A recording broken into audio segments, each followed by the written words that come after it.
Hello learners, my name is Rajneesh Sinha. I have completed my graduation in BSc with Physics Honours and MA in English.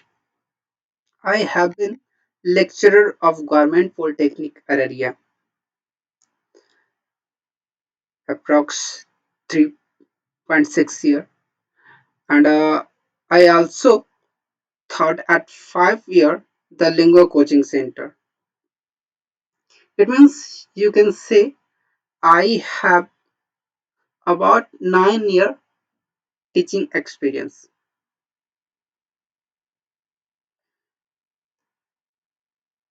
Let's start our teaching. So we also use English and Hindi. That why you can easily understand. तो हम जो है English के content plan जो कि SSC के लिए important होता है और आज हम डिस्कस करेंगे 100 आवर में हम किस तरीके से एसएससी के लिए इंग्लिश कंप्लीट कर सकते हैं बिकॉज समटाइम ऐसा भी होता है कि हमारे पास टाइमिंग कम होती है और कंटेंट बहुत ज़्यादा होता है तो perfect way that we can use तो बहुत तरीके जिससे हम जो है इजी वे में जो है कंप्लीट कर सकते हैं सबसे पहले हम आते हैं ग्रामर सेक्शन क्योंकि ग्रामर सेक्शंस बहुत इंपॉर्टेंट होता है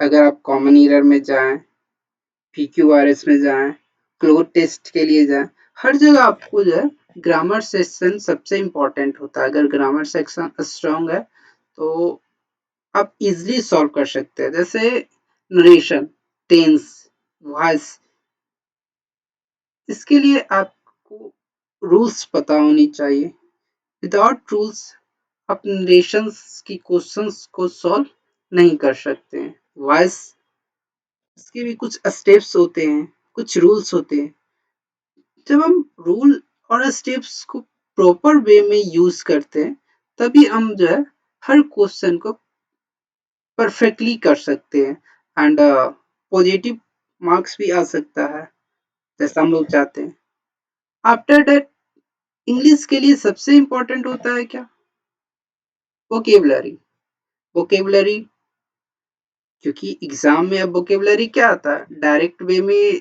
नहीं आता है कभी कभी जो है मीनिंग को जो है करेक्ट करने के लिए आता है but normally antonyms synonyms add-ons phrasal verb OWS OWS means once words of substitution Hindi में हम बोले तो अनेक शब्दों के एक शब्द इसके थ्रू हम अपने वोकेबलरी को इम्प्रूव करते हैं और वोकेबलरी इम्प्रूव करना मस्ट होता है क्योंकि अगर हम इंग्लिश पढ़ रहे हैं और हमें किसी चीज का मीनिंग पता ना हो तो उसका जो है परफेक्टली अर्थ नहीं समझ सकते अगर उसका प्रॉपर मीनिंग हम नहीं समझ पाएंगे तो उसे हम सॉल्व भी नहीं कर सकते क्योंकि बिना मीनिंग समझे हम उसका सॉल्यूशन कैसे दे सकते हैं अगर आप किसी से कम्युनिकेट कर रहे हैं और सामने वाला क्या बोल रहा है उसके लैंग्वेज को आप नहीं समझ पा रहे उसकी मीनिंग जो है परफेक्ट मीनिंग नहीं समझ पा रहे हैं तो आप उसका आंसर जो है परफेक्टली नहीं दे सकते इसके लिए आपको उसके जो है मीनिंग को उसका जो है क्या सेंस निकलता है उस सेंस का पता होना चाहिए और इसके लिए हमें जो है अपनी वोकेबलरी को इम्प्रूव करना बहुत इम्पोर्टेंट है फिर आते हैं कंप्रिहेंशन हम लोग जानते हैं जितने भी कॉम्पिटिटिव एग्जाम हो चाहे वो एसएससी हो रेलवे हो जहाँ जो है बैंक हो जहाँ नॉर्मली जो है इंग्लिश एज ए सब्जेक्ट है तो वहाँ पे जो है कंप्रिहेंशन देता है तो कंप्रिहेंशन जो है उसे प्रॉपरली जो है ये मार्क्स दे गेनिंग पॉइंट होता है जहाँ पे हम इजीली जो है ज्यादा मेहनत भी नहीं करना पड़ता थोड़े से टाइम दे के जो है हम जो है 5 मार्क्स इजिली जो है गेन कर सकते हैं तो इसी प्रॉपर वे में हमें पढ़ना होता है तभी हम इसे जो है 5 आउट ऑफ 5 ला सकते हैं और इजी भी है। सम मीन्स थोड़े समय के लिए हम प्रैक्टिस करके इसे हम कर सकते हैं। और क्लोज टेस्ट पीवाईक्यू हम बताएं, इसके लिए जो है हमें ग्रामर सेक्शन कंप्लीट करना इम्पोर्टेंट है। बिना without grammar section cloze test या पीवाईक्यू हम नहीं कर सकते हैं, क्योंकि प्रॉपर वे में हमें पता होना चाहिए ना कहाँ पे इस का यूज होगा, कहाँ पे आर का यूज होगा, कहाँ पे हम आर्टिकल का यूज करेंगे, कहाँ पे जो है हम रिमूव टू यूज करेंगे। अगर टू लिखा हुआ है तो उसे जब हम रिमूव करेंगे तो वहां पे कौन सा वर्ड का यूज करेंगे। तो बेसिकली हमें ये पता होना चाहिए, तभी हम इसका जो है प्रॉपर वे में यूज कर सकते हैं। Hope so you easily understand. Next, हम कंटेंट को आवर्स के थ्रू जो है डिवाइड करते हैं, जिससे आपको और इजी में जो है हर चीज क्लियरली समझ में आ जाए।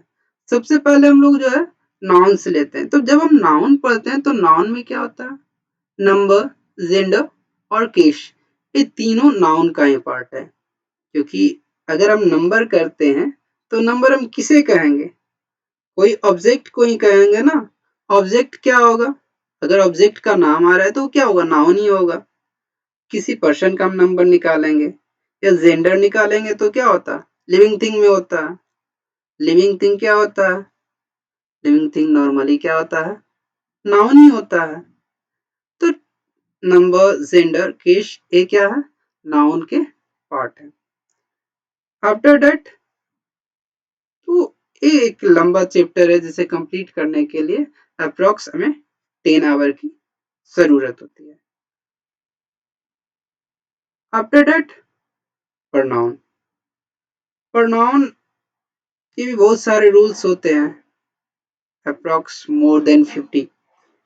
इसके लिए हमें अप्रोक्स 6 आवर की जरूरत है, इसे हम इजिली समझ सके। क्योंकि हम लोग जानते हैं प्रोनाउन का यूज कहाँ होता है, आफ्टर नाउन ना। तो आफ्टर नाउन जब यूज होता है तो हमें पता होना चाहिए कि जो है किस नाउन के जगह पे कौन से जो है प्रोनाउन का हम यूज करें। प्रोनाउन के बाद हम आते हैं एडजेक्टिव। एडजेक्टिव के लिए भी अप्रोक्स 3 आवर, क्योंकि हमारे पास एक लिमिट टाइम है। तो लिमिट टाइम में जो है हम 3 आवर में जो है एडजेक्टिव कंप्लीट कर सकते हैं। क्योंकि एडजेक्टिव से बहुत कम क्वेश्चंस होते हैं, नॉर्मली क्वेश्चन जो है नाउन वर्ब से ही होते हैं। वर्ब, प्रीपोजिशन, वर्ब आते हैं। तो वर्ब्स, एक तो बेसिक वर्ब पढ़ते हैं, एक जो है एडवांस। तो हम दो तरीके से यहाँ पे वर्ब को लिए हैं। एक वर्ब 3 आवर नॉर्मली हम इंट्रोडक्शंस पढ़ा देंगे, उसके बाद हम डिटेल में जब जाएंगे तो वहां पे हमें क्या होगा, बेसिक और एडवांस सब मिक्स करके जब हम पढ़ेंगे वहां पे हमें 10 आवर लगेगा। क्योंकि वर्ब जो है एक लंबा चैप्टर है। और अगर हम टेंस पढ़े, नरेशन पढ़े, वॉइस पढ़े, तो हर जगह पे हमें वर्ब का जो है यूज के बारे में जानना जरूरी है। क्योंकि वर्ब का अगर प्रॉपर वर्ब का यूज हम नहीं जानते हैं तो हम ना तो हमारा टेंस सही होगा, ना ही वॉइस में हमारा से जो भी क्वेश्चन हो उसे हम जो है परफेक्टली जो है बना सकते हैं, और ना ही नरेशन। उसके बाद हम आते हैं आर्टिकल। जैसे नॉर्मली आर्टिकल जो हम लोग बचपन में पढ़े, आर्टिकल वो नहीं होता। इट मीन्स वॉवेल्स के साथ एन का यूज कर दिए, कॉन्सोनेंट के साथ ए का यूज कर दिए, जो फिक्स है वहां पे द का यूज कर दिए। ऐसा नहीं होता है। हम सीनियर में चले गए हैं तो यहाँ बहुत सारे रूल्स होते हैं। अब कहाँ पे जो है ए का यूज करना, कहाँ पे एन का यूज करना, कहाँ पे जो है द का यूज करना, तो बेसिकली हमें ये पता होना चाहिए कहाँ पे किसका हम यूज कर रहे हैं। अगर हमें बेसिकली ये पता ना हो, इसका रूल्स नहीं पता हो, तो हमारा सेंटेंस गलत हो सकता है। क्योंकि ऐसा नहीं है कि अगर जो है हिंदी में कोई वर्ड जो है, इंग्लिश में कोई वर्ड अगर एच से शुरू हो रहा है तो इसका मतलब वो कॉन्सोनेंट है। अगर हम हिंदी प्रोनाउंसिएशन के अनुसार देखते हैं और हिंदी प्रोनाउंसिएशन के अनुसार अगर वो जो है वॉवेल्स है, तो वहां पे हम एन का यूज करेंगे तभी वो सही होगा। जैसे नॉर्मली हम लोग बोलते हैं एम ए, एम ए बोलते हैं, उसके आगे हम कभी भी ए का यूज नहीं कर सकते, एन का यूज करते हैं, क्योंकि अगर हम एम बोलते हैं ना तो पहले ए आता है उसके बाद माँ आता है, तो ए को जो है वो क्या होगा, वोवेल है, मीन्स स्वर, तो उसके साथ हमेशा हम जो है एन का यूज करते हैं। तो इसी तरह जो है आर्टिकल्स के रूल्स हमें पढ़ने पड़ेंगे। उसके बाद हम आते हैं टेंस। टेंस नॉर्मली जो है पहले हम लोग पढ़ते थे टेंस 3 होते हैं, बट अब टेंस कितने होते हैं, 2, बिकॉज जितने भी फ्यूचर्स प्लानिंग होते हैं वो कब होते हैं, प्रेजेंट में, तो सिंपल प्रेजेंट टेंस में ही आते हैं। तो अप्रॉक्स 6 आवर फॉर टेंस। उसके बाद हम लोग आते हैं एडवर्ब। एडवर्ब के लिए हमें क्या चाहिए, एडवर्ब में भी हमें टाइम लगता है, क्योंकि एडवर्ब जो है वर्ब के बाद आता है, तो एडवर्ब के लिए भी हमें 5 आवर की जरूरत होती है, जिसमें हम पूरे रूल्स वगैरह जो है पढ़ सकते हैं, क्योंकि विदाउट रूल्स जो है इंग्लिश सही नहीं हो सकता, हमारा जो है क्वेश्चंस जो है वो परफेक्टली राइट नहीं हो सकता। और जानते हैं कि एसएससी में निगेटिव मार्क्स भी होता है, अगर हमारा एक छोटा सा मिस्टेक भी जो है हमें जो है हमारे जॉब से जो है हमारे जो है ना एम्स से हमें दूर ले जाता है। उसके बाद इंटरजेक्शन 3 आवर, क्लॉज 5 आवर। फिर हम आते हैं कंजक्शन, इसके लिए 5 hour. After that preposition. Preposition बहुत इंपॉर्टेंट चैप्टर है, क्योंकि इससे जो बहुत ज्यादा क्वेश्चन आते हैं। इट मीन्स आप कभी कभी देखिएगा जो है हमारा फ्रेज वगैरह दिया हुआ रहता है, उसमें भी जो है हम लोग प्रीपोजिशंस का यूज करते हैं, प्रीपोजिशन का यूज करके जो है हम उसे इम्प्रूव करते हैं। तो वहां पे जो है अगर आपका प्रीपोजिशन सही ना हो तो आपका जो है सेंटेंस गलत हो सकता है, आपकी जो मार्क्स जो है वो निगेटिव में जा सकती है। वॉइस, वॉइस से भी जो है आजकल बहुत सारे क्वेश्चंस आते हैं, तो वॉइस पढ़ना है। अफर्मेटिव टू निगेटिव, जो कि सेंटेंस का पार्ट है, affirmative, assertive, negative, interrogative, exclamatory. तो इसे हम जो है सेंटेंस के अनुसार, क्योंकि बेसिक सेंटेंस पढ़ने से जो है इसका सोल्यूशन नहीं हो सकता, हमें पता होना चाहिए कि निगेटिव में कन्वर्ट करने के लिए अगर क्या है, उसके साथ हेल्पिंग वर्ब क्या लगा हुआ है, तो क्या चेंज होगा, तो ये चीज भी हमें पता होना चाहिए, और इसे जो है कन्वर्ट करने के लिए हमें आना चाहिए। नॉर्मली तौर पे कभी-कभी एग्जाम में जो है, बहुत सारे एग्जाम में जो है इस तरह का क्वेश्चन देते हैं जो असर्टिव होते हैं, उसे एक्सक्लेमेटरी में चेंज करना होता है या निगेटिव में चेंज करना होता है, जो कि इजी चैप्टर है, थोड़े से टाइम दे के आप जो है इसे बहुत बेटर कर सकते हैं। उसके बाद नरेशन। नॉर्मली हम देखते हैं नरेशन हर एग्जाम में 4 to 5 नरेशन से क्वेश्चंस रहते हैं, जो कि इम्पोर्टेंट होते हैं, और थोड़े से इसके लिए भी हमारे कुछ रूल्स होते हैं जिसे हमें पाना होता है, और उसी के अनुसार हम लोग क्या करते हैं, डायरेक्ट टू इनडायरेक्ट में कन्वर्ट करते हैं, और वहां पे कुछ वर्ड को जो है चेंज करते हैं। आफ्टर दैट क्वेश्चन टैग, इसके लिए क्योंकि ये बहुत छोटा चैप्टर है, तो 3 आवर हमारा जो है इजिली जो है कंप्लीट हो जाएगा।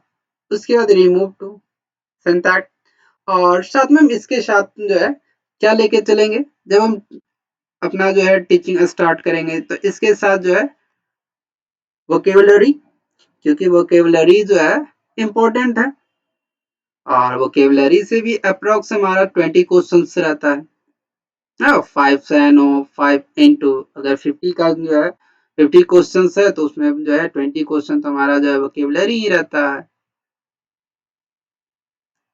होप सो आपको क्लियरली सब समझ में आ गया होगा। तो आज के लिए इतना ही, नेक्स्ट डे हम लोग जो है और डिटेल में इसका जो है जब चैप्टर शुरू करेंगे डिटेल में हम लोग जाएंगे, और हर चीज को जो है डिटेल में पढ़ेंगे। इट मीन्स इससे पढ़ने के बाद आपको कभी भी जो है ऐसा जरूरत नहीं होगा कि कोई भी एग्जाम हो वहां पे आपको ऐसा नहीं होगा कि आपको एक्स्ट्रा कुछ पढ़ना पड़े। तो थैंक यू।